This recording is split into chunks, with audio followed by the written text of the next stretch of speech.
2,508 కోట్లు ఇచ్చాం. సంవత్సరానికి 34,000 కోట్లు అవుతుంది. పర్వాలేదు, ఎంతైనా సరే ఈ పేదవాళ్ళ ముఖంలో సంతోషం చూడడం, చిరునవ్వు చూడడం నా యొక్క లక్ష్యం. తప్పకుండా ఈ కార్యక్రమాన్ని శాశ్వతంగా కొనసాగిస్తానని మరొక్కసారి మీ అందరికీ హామీ ఇస్తున్నా. ఇంకో పక్క మీరు ఒక్కసారి ఆలోచించుకోవాల్సింది, ఈరోజు ఈ సమస్యలే కాకుండా ఈరోజు రాష్ట్రంలో అనేక సమస్యలు ఉన్నాయి. నేను 100 రోజుల్లో ఇప్పటికే మీరు చూశారు చాలా కార్యక్రమాలు చేశాం. ఉద్యోగస్తులకైతే ఒకప్పుడు ఇక్కడే ఉన్నారు మా ఉద్యోగస్తులంతా. ఏమయ్యా నెలవారీగా జీతాలు వస్తున్నాయా లేదా అని అడుగుతున్నా మిమ్మల్ని. ఒకప్పుడు నెలవారీగా వచ్చేటి అని అడుగుతున్నా. రిటైర్ అయిన వాళ్ళకి పింఛన్లు వచ్చాయని అడుగుతున్నా. ఈరోజు ఎవ్వరు అడిగే పని లేదు. ఏ విధంగా అయితే పేదవాళ్లకు పింఛన్లు టంచన్గా ఇస్తున్నామో ఉద్యోగస్తుల జీతాలు కూడా 1వ తారీఖు ఇచ్చిన ఘనత తెలుగుదేశం ప్రభుత్వాన్ని, కూటమి ప్రభుత్వాన్ని అని చెప్పి నేను మీకు తెలియజేస్తున్నా. అయితే నేను ఎప్పుడు కూడా కష్టాలు నష్టాలు మీతో పంచుకోవాలి. నా ఆలోచన ఒకటే, ప్రతి ఒక్క కుటుంబానికి అండగా ఉండాలనేది నా కోరిక. మీ జీవితాల్లో వెలుగు తీసుకురావాలనేది నా సంకల్పం.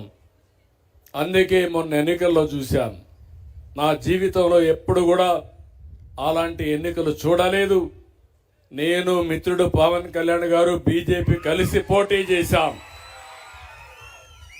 కలిసి పోటీ చేసి నిలబెట్టిన అందరూ గెలిచారు. 93% గెలిచారు. అంటే మీలో ఎంత ఉత్సాహం ఉందంటే, ఎక్కడ చూసినా కూటమి అభ్యర్థుల సింబల్ కనపడిస్తే మీరంతా ఓట్లేసే పరిస్థితికి వచ్చారు. గుద్దుడే గుద్దుడు కార్యక్రమానికి శ్రీకారం చుట్టారు. నాకే ఆశ్చర్యం వేసింది. మన నాయకుడు ఎన్టీ రామారావు గారు ఉన్నప్పుడు 94లో రాలేదు, 83లో రాలేదు, 2024లో వచ్చిందంటే మీలో ఉండే చైతన్యం, మీరు పడిన కష్టాలు. ఇప్పుడు నవ్వుతున్నారు. 5 ఏళ్ళు మీ ముఖంలో నవ్వు కూడా చూడలేదు నేను. మాకు ఆ ఇబ్బందులే. పాపం శ్యాంబాబు ఇక్కడ రావాలంటే భయపడేవాడు. అంటే అంత దుర్మార్గంగా రాజకీయం జరిగింది. అవునా కాదా అని మిమ్మల్ని అడుగుతున్నా.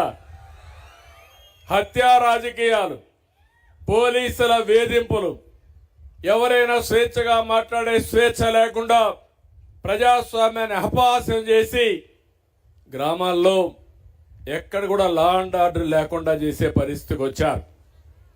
నేను 4వసారి ముఖ్యమంత్రి పదవి నాకు కొత్త కాదు.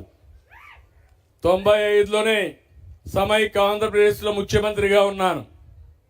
ఇప్పుడు చూస్తూ ఉంటే మొన్న అదే అన్నాను, కుర్రాళ్ళు అరుస్తున్నారు 95 CBN అని. అదే చూపించాలనుకుంటున్నా ఇప్పుడు. ఆ రోజు నేను పరిగెత్తా, అధికార యంత్రాంగాన్ని పరిగెత్తించాను.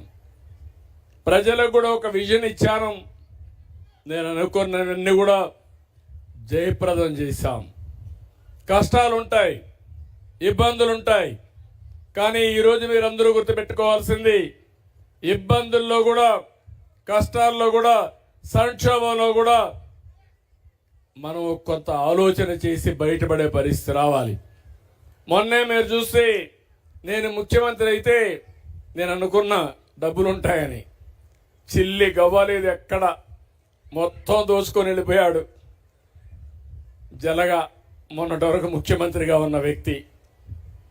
నేను అందుకే ఆయన ఒక మాట అన్నాను, ఎస్కోబార్ అన్నాను. ఎస్కోబార్ అంటే కొలంబోలో పెద్ద స్మగ్లర్. మామూలు స్మగ్లర్ కాదు. ఏంటి స్మగ్లర్ అంటే మామూలు కాదు, డ్రగ్ స్మగ్లర్. మందు పదార్థాలను అమెరికాకు స్మగిల్ చేసేవాడు. ఎవరైనా మాట్లాడితే వివేకానంద రెడ్డి మారికి ఎగిరిపోయేవాళ్ళు. అలాంటివన్నీ చేసేవాడు. అలాంటి వ్యక్తే ఇతను. నేను చాలామంది నా జీవితంలో రాజకీయాలు చూశాను, కానీ ఇలాంటి వ్యక్తిని ఎప్పుడు నేను చూడలేదు. మీరే కాదు, నేను కూడా అనుభవించాను. అంటే సొంత బాబాయినే లెక్క పెట్టుకోకపోతే మిమ్మల్ని నన్ను లెక్క పెట్టుకుంటాడా అని మిమ్మల్ని అడుగుతున్నా. మనిషి యొక్క వ్యక్తిత్వం మీరు గుర్తుపెట్టుకోవాల్సిన అవసరం ఉంది. సరే, ఎక్కువ టైం మాట్లాడితే మన శక్తి అంతా మనం వేస్ట్ చేసుకున్నట్టు అవుతుంది. అయితే ఈరోజు మీరు చూస్తే ఖజానా 10 లక్షల కోట్ల రూపాయలు అప్పులున్నాయి. 10 లక్షల కోట్లకు 1,00,000 కోట్ల రూపాయలు వడ్డీ కట్టాలి, మళ్ళా కూడా అసలు కట్టాలి. ఈ రెండు కట్టాలంటే ఎక్కడ దేవాలనో అర్థం కాలేదు.